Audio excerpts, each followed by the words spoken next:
2014లో చంద్రశేఖరరావు గారు పిట్ట కథలు బుర్ర కథలు చెప్పిండు. అసలు అగ్గిపెట్టె లాంటి ఇల్లు, అందులో ఎట్లుంటారు? అదో ఇందిరమ్మ ఇల్లు ఇల్లేనా? కొడుకొస్తే యాడుంటే, కొడుకు కోడలుంటే యాడుంటారు? పండుగ పూట బిడ్డ అల్లుడు వస్తే యాడవంటారు? గొర్రె పిల్లను కుక్క పిల్లను ఉంటే యాడ కట్టేసుకుంటారు? మీకు డబల్ బెడ్రూమ్ ఇల్లు ఇస్తామని దంచి మాటలు చెప్పిండు. మరి ఎవరికన్నా ఈడు ఉన్నోళ్ళకి, ముఖ్యంగా మా అక్కల్ని అడుగుతున్నా, మీకు ఎవరికన్నా డబల్ బెడ్రూమ్ ఇల్లు వచ్చిందా అక్క? మనకు మాత్రం డబల్ బెడ్రూమ్ ఇల్లు రాలే. 1000 ఎకరాలలో ఎర్రవల్లిలో ఆయనకు ఫామ్ హౌస్ వచ్చింది. 100 ఎకరాలలో ఆయన కొడుకు జన్వాడలో ఫామ్ హౌస్ వచ్చింది. 50 ఎకరాలలో ఆయన అల్లుడికి హరీష్ రావు గారికి మోయినాబాద్లో ఫామ్ హౌస్ వచ్చింది. కేసీఆర్ బిడ్డ కవితకు శంకర్పల్లిలో 25 ఎకరాల ఫామ్ హౌస్ వచ్చింది.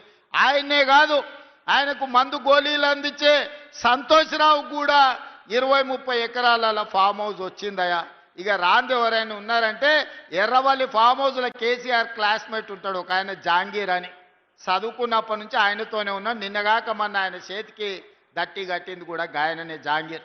జాంగీర్కి ఒక్కనికే ఏం రాలే పాపం, చూస్తూనే ఉన్నాడు ఆయన క్లాస్మేటు కింది నుంచి పైకి ముఖ్యమంత్రి అయిండు, దిగిపోయిండు, కానీ జాంగీర్కు మాత్రం న్యాయం చేయలే. ఇవాళ అది పరిస్థితి.